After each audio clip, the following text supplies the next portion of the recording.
안녕하세요. 네.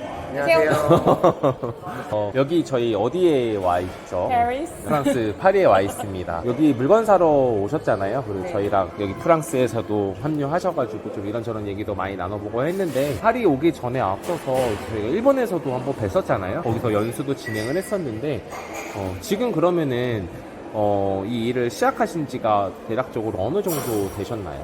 이제 8개월이 꽉 찼네요. 8개월이 꽉 찼나요? 네. 네. 저 두 분 같이 시작하셨으니까 네. 동기분이시니까. 나이가 어떻게 되시죠? 네, 남자분 먼저. 저는 올해 1년생 네. 34살이고요. 동갑입니다. 젊으시네요. 동갑입니다. 사시는 곳은 어디죠? 전 일산 살고 일산 있어요. 살고 네. 있고, 대표님은 저는 전남의 광주, 광주에 광주에 살고 있고. 이게 뭐 어떤 분들은 서울에 살기도 하고, 대표님 같은 경우는 경기도 살기도 하고, 대표님은 전라도에 거주하고 계신데, 지역에 또 어느 정도 좀 중요한 것 같기도 하더라고요. 제가 생각했을 때는. 어떻게 생각했어요? 좀 이렇게 수도권이랑 좀 멀어지면은 좀 애로사항 같은 게 좀 있지 않나요? 일산 같은 경우에는 그나마 그래도 좀 가까워서. 네, 그나마 네, 그쵸. 괜찮은 것 같아요. 네, 공항이랑 좀 가까워야 되니까 좀 그런 데 있어서 좀 상관은 없을 거라고 생각을 하는데, 네. 대표님은 조금 애로사항이 많으실 것 같아요. 사실 처음에 시작할 네. 때도 네. 그때 여쭤봤었던 것처럼 네. 제가 광주에서 네. 처음 뭐 인천공항, 그쵸. 네. 광주에서 김해공항 자체도 네. 두세 시간 다 항상 네. 걸리다 보니 네, 네. 약간 그런 걱정이 있었었는데 네. 처음만 그렇게 걱정했었던 그쵸. 부분이 문제였었고 네.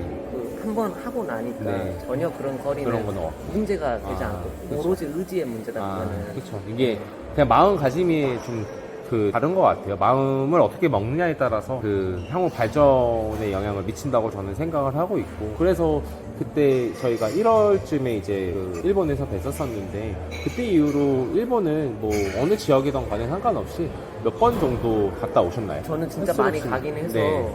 횟수로 치면 그래도 한 달에 한두 번 정도 한두 번 무조건 정도. 갔었어요. 그러면은 지금 한 8개월 정도? 7, 8개월 정도 지났는데, 한 그래도 한 7번 이상은 가셨겠네요. 10번, 10번 이상이요? 네. 대표님 10번 이상 가셨고, 대표님도 많이 저도. 가셨나요? 10번 이상 가셨고. 그쵸. 많이 가는 데는 이유가 있겠죠. 그리고 처음에 이 일을 시작할 때 이게 경비라는 것도 되게 무시를 못 하잖아요. 저희가 뭐 어느 나라를 가던 간에 밥도 먹어야 되고, 뭐 교통도 이용을 해야 되고, 그리고 숙박도 해결해야 되고, 비행기 값도 되게 중요하게 생각을 하는데, 처음에는 그런 거에 대한 걱정 없으셨나요? 있으시지 않았어요? 경비에 대한 걱정. 많았죠. 많았죠. 많았죠. 어떤 이유로 많았어요? 일단은 비행기 값이 그때 코로나 이후로 좀 네. 많이 올랐었으니까 그쵸. 그것 때문에도 좀 걱정이 많았고, 네. 숙소 같은 경우에도 옛날에 비해서 이제 일본 숙소들이 다 값이 올랐으니까 그쵸.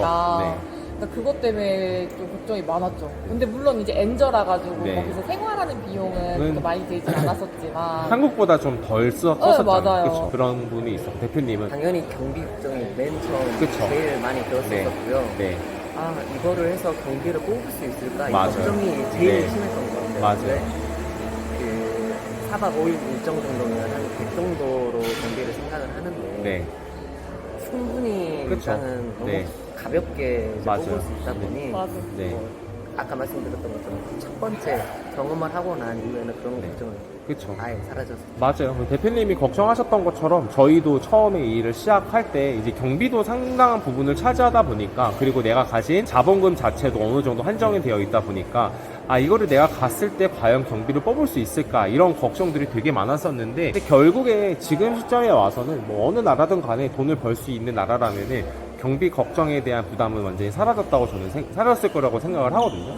네, 그렇게 생각을 다들 하시지 않나요? 맞아요. 그렇죠. 그래서 이게 뭐 그렇다고 해서 이 모든 분들이 이제 뭐 경비에 대한 걱정을 다 덜으실 수 있는 건 아니고, 사람마다 조금 상대적인 것 같거든요. 그래서 저희는 이제 교육을 하고 있고, 그리고 이제 해외에서 직접 바잉을 하고 있는 사람으로 이제 여러 가지 그런 매개체들을 많이 보고 있는데, 요새 유튜브를 보면은 그렇게 말씀하시는 분이 있더라고요. 뭐 직장인인데 뭐 현실적으로 부업으로 시작을 해서 월에 100만 원 벌 수 있다, 뭐 150만 원 벌 수 있다, 200만 원 정도는 충분히 벌 수 있다라고 하면서 사람들한테 무조건 해외를 나가라고 좀 이렇게 강요하시는 분들이 조금 존재를 하더라고요. 어떻게 생각하세요? 네, 처음 뭐 한 세 달 정도는 그래도 그냥 여행비 정도만 그쵸. 벌 정도로 왔다 갔다 가능할 것 맞아요. 같은데. 현실적인 부분에서는 이제 내가 어느 정도 감이 있고, 이제 그쵸. 그렇다고 쳤을 때 경비 정도는 나올 수가 있고. 그 100만 원이 저희가 경비를 100만 원 잡으니까 그쵸, 맞아요.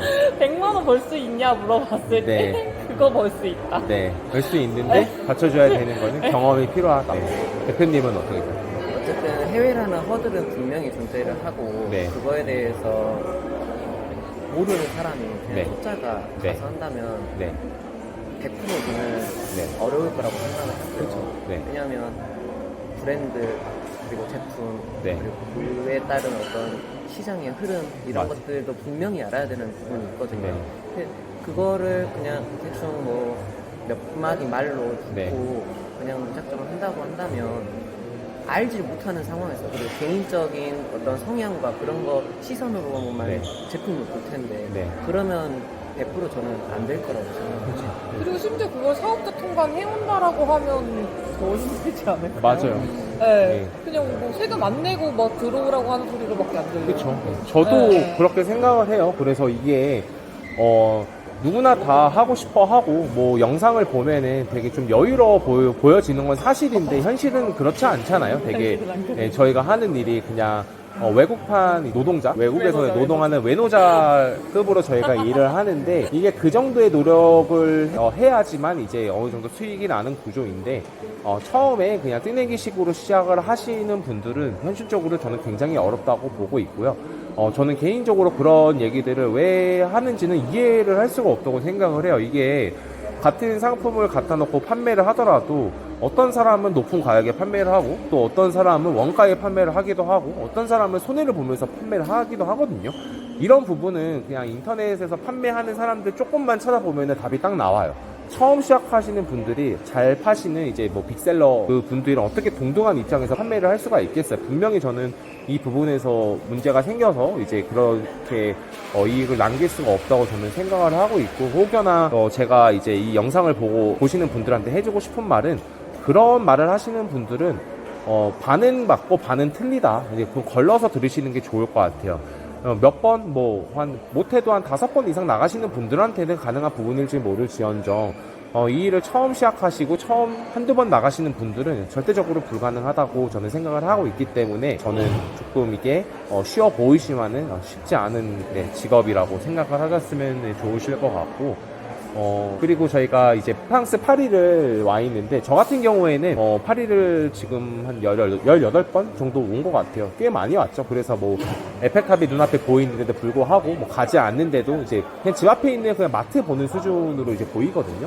근데 이제 두 분은 이제 처음 오셨으니까 어떠세요? 이제 프랑스 파리에 대한 환상을 다들 하고 오실 텐데 환상만큼 괜찮았나요? 사실 일본 갔을 때랑 비슷한 느낌인 것 같아요. 그러니까 뭔가 건물이 좀 특이하다? 네. 약간 이런 느낌은 있는데 네. 결국에 백화점 들어가면 똑같고. 다 아는 브랜드들이고 거기 들어가면 이제 직원들은 돈스러운 사람들이니까 잘 그쵸. 대해주고 네. 근데 이제 이거를 물건을 가지고 들어가고 이제 뭐 그 중간에 세금 처리나 네. 이런 것들 때문에 좀 네. 그런 부분들이 다르니까 그렇죠. 그런 부분들이 사실 제일 어려운 것 같아요. 맞아요. 물건을 사는 것까지는 정말 괜찮은 것 같아요. 괜찮은 것 같은데 네. 그런 다들 이제, 영어 네. 하고 이러니까 맞아요. 대표님은 어떠셨나요? 저는 제가 이번에 파리에 먼저 네. 왔었었는데 네, 네. 그래서 대표님께 먼저 말씀드렸었던 게 파리가 어렵다. 네. 저는 네네. 네. 왜냐하면 현상도 있었었는데요. 일본을 너무 왔다 갔다 하다 보니까 그냥 익숙해져 있고. 해외라는 거라고만 생각을 했고 네. 또 일을 하러 네. 왔다 보니 네. 이제 그거에 대해서만 집중을 하고 있었었는데 네. 파리 자체가 치안이 그렇게 좋은 편도 아니고 네. 그리고 우리가 일본에 갔을 때처럼 하는 네. 행동들이랑 네. 또 다른 어떤 에티튜드나 이런 것도 존재하다 보니 네. 저는 조금 어렵긴 하더라고요. 맨 처음 맞아요. 첫날, 이튿날 정도까지는 그쵸. 좀 어려웠었고 네. 이제는 또 한 3, 4일 차 되니까 맞아요. 괜찮아지긴 했는데 거의 파리갱 되셨더라고요. 진짜, 네, 다행이네요. 네. 적응을 잘 하셔서. 네. 그래도 그 일본이랑 달리 이제 컨셉 자체가 아예 이제 사업에 네. 보는 방향성이 나라가 달라지다 보니 또 달라졌어요. 아예 다르죠. 네네. 장르가 다르죠. 그래서 파리가 조금 어려웠으나 이제는 또 괜찮다. 익숙해져서 네. 어쨌든 저희는 보따리 상이니까 빨리 처음 가는 나라라도 빨리 적응하는데 이제 중점을 둬야 되는데 다들 이제 다른 나라에서 경험이 있으시니까 뭐 파리 이후에 어떤 나라를 계획하고 있을지는 모르겠지만 아마 그 나라 가시더라도 하루 이틀 정도는 시간 보내기만 하면 한 3일차부터는 금방 적응하실 거라고 생각을 하고 있고 이제 대표님 말씀하시는 게 다 맞는 것 같아요. 이게 결국에는 이 직업이라는 것 자체가 뭐 방구석에서 막 조사를 백날 한다고 해서 되는 직업이 아니에요. 일단은 나와서 내가 현실적으로 부딪혀 봐야 되거든요. 그래서 저는 이게 똥인지 된장인지 찍어 먹어봐야 되는 직업이라고 강조를 드리고 있어요. 근데 그 얘기가 쉽지만도 않고, 그리고 이제 현장에서 일어날 만한 에피소드들이 경험으로서 들어가야 된다고 생각을 하거든요. 그래서 그런 것들이 이제 제일 중요한 부분이라고 생각을 하고 있기 때문에 무조건 해외를 많이 나가시는 거에 포커스를 맞춰야 되기는 하지만은 무작정 많이 나간다고 해가지고 이제 이익으로 돌아오는 것도 아니라고 생각을 하거든요. 그래서 많은 공부를 하시고 많은 시행착오를 겪으시고 되게 많잖아요. 저도 그렇게 겪었는데 이제 길 다니시다가 서글펐던 적 되게 많으시잖아요. 그런 것도 되게 많죠. 그런 부분도 무시 못하기도 하고. 근데 이제 너무 많은 분들이 얘기를 하시기를 뭐 해외 나가면은 이것만 사오면 된다, 어느 나라를 가면은 이 정도는 무조건 번다, 이런 얘기들을 하시는데 반은 맞고 반은 틀리는데 어느 정도는 저는 인정을 하는데 좀 반은 좀 사기성이 좀 다분하다고 생각을 해요. 왜 그런 얘기를 하는지를 모르겠어요. 이게 그분들의 인생을 책임지고 져줄 것도 아니잖아요. 근데 뭐 한두 푼 들어가는 것도 아니고. 아니 뭐 그것만 사오면 된다고 하는데 가면 그게 없어. 그게 없어. 그게 없는데 우리는 어떻게 해서든 그걸 사야 되잖아. 그래서 결국에 또 이제 그거를 어떻게 해가지고 물건을 산다고 하더라도 판매를 했을 때 돈이 안 남아. 보통 이렇게 사람들이 이런 에피소드들을 되게 많이 겪으실 텐데, 이거를 극복을 해 나가셔야 됩니다. 극복을 해 나가는 방법은 되게 다양해요. 이거를 내가 못 찾고 있을 뿐이지. 어쨌든, 저희는 이 파리에서 거의 한 6개월, 7개월 만에 이제 처음 뵙는 건데, 다들 이제 좀 이렇게 잘 하고 계신다고 얘기를 들어가지고, 앞으로도 우여곡절이 굉장히 많을 거예요. 근데 이겨내야 돼. 이악 물고 이겨내야 되고, 그냥 저는 개인적으로 생각에 이게 많은 리셀러 분들이 많을 텐데, 리셀러 중에서도 잘하시는 분들과 뜨내기인 사람들이 되게 많거든요. 근데 우리보다 못한 사람들을 볼 필요는 없다고 생각을 해요. 우리보다 항상 나은 사람들을 봐야 되는데, 그 사람들을 면밀하게 살펴보면은 차이점이 없거든요. 다 똑같이 없이 시작을 하고, 이 명품 혹은 브랜드에 대해서 다 하나도 모르는 사람들이 시작을 했어요. 그 사람도 저희랑 똑같은 조건에서 시작을 했는데, 지금 딱 보면은 그냥 물론 이제 경험 대비 그리고 시간 대비 이제 능력치가 다 달라지는 게 맞는 사업이지만은, 얘도 되는데 내가 왜 안 될까라는 생각으로 저는 임하고 있고, 이제 그렇게 이악물고 하다 보니까 지금 이제 좀 어느 정도 조금씩 수준이 나아지고 있거든요.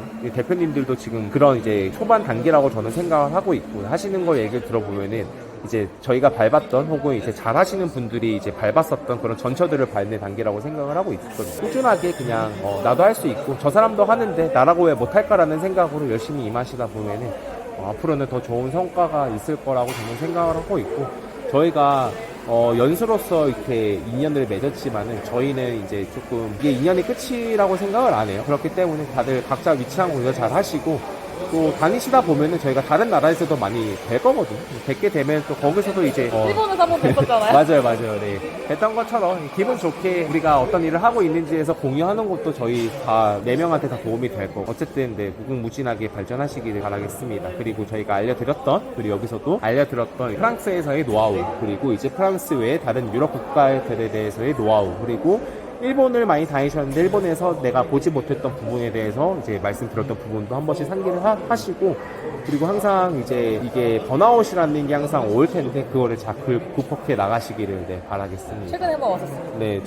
저희도 자주 와요. 그래서 저는 대표님들 만나고 나서 실제로 그 몸무게가 8kg가 빠졌거든요. 저도 계속 이게 반복이 되더라고요. 근데 잘하시는 분들도 그럴지는 모르겠지만 아마 비슷한 그런 고충을 겪지 않을까라고 생각을 합니다. 무조건 화이팅 하시고, 또 파리에 오셔서 아시겠지만 치안이 굉장히 좋은 것 같으면서도 안 좋거든요. 지금은 올림픽 기간이어가지고 경찰들이 깔려 있어가지고 안전하게 느껴지는데, 나중에 이제 혼자서 바행을 오실 때는 더 신경을 많이 쓰시고 잘 다니셨으면 좋으실 것 같아요. 그래서 저희는 여기서 커피 한 잔 먹고 지금 간단하게 인터뷰를 하고 있고요. 여기 나가서 간단하게 이 거리에는 뭐 어떤 매장들이 있는지 한번 살펴볼 생각입니다. 응해 주셔서 대단히 감사합니다.